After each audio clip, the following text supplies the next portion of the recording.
ମହାଭାରତ ଯୁଦ୍ଧରେ ଭୀଷ୍ମ ପିତାମହ କୌରବଙ୍କ ପକ୍ଷରେ ଯୁଦ୍ଧ କରିଥିଲେ। ଶେଷରେ ଅର୍ଜୁନଙ୍କ ବାଣରେ ସେ ସରଶଯ୍ୟାରେ ଶୋଇ ରହିଲେ।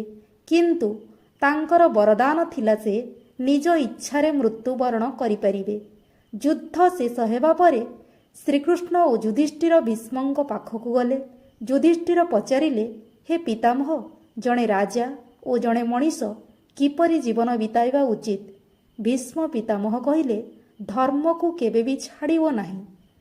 ଶକ୍ତି, ଧନ ଓ ଅହଙ୍କାର ସବୁଦିନ ପାଇଁ ରହେ ନାହିଁ, କିନ୍ତୁ ସତ୍ୟ, ନ୍ୟାୟ, ଭଲ କର୍ମ ସବୁବେଳେ ମଣିଷକୁ ମହାନ କରିଥାଏ। ସେ କହିଲେ, କ୍ରୋଧ ମଣିଷର ବୁଦ୍ଧିକୁ ନଷ୍ଟ କରେ। କ୍ଷମା, ଧୈର୍ଯ୍ୟ ଓ ସଂଯମ ହେଉଛି ପ୍ରକୃତ ଶକ୍ତି। ପିତାମହ ଭୀଷ୍ମ ଏହା ମଧ୍ୟ କହିଥିଲେ ଯେ ଭୁଲ ଦେଖି ଚୁପ୍ ରହିବା ଏକ ବଡ଼ ଅପରାଧ।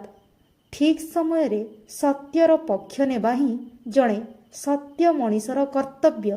ଏହି ଉପଦେଶ ଦେବା ପରେ ସୂର୍ଯ୍ୟ ଉତ୍ତରାୟଣକୁ ପ୍ରବେଶ କରିବା ସହିତ ଭୀଷ୍ମ ପିତାମହ ଶାନ୍ତ ମନରେ ନିଜର ପ୍ରାଣତ୍ୟାଗ କଲେ। ଶିକ୍ଷା ଜୀବନରେ ଶକ୍ତି କିମ୍ବା ସଫଳତା ଠାରୁ ବଡ଼ ଶିକ୍ଷା ହେଉଛି ସତ୍ୟ, ଧର୍ମ ଓ ଭଲ ଚରିତ୍ର।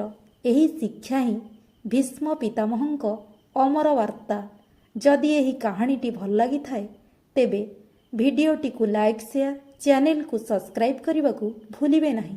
ଜୟ ହିନ୍ଦ, ବନ୍ଦେ ଉତ୍କଳ ଜନନୀ।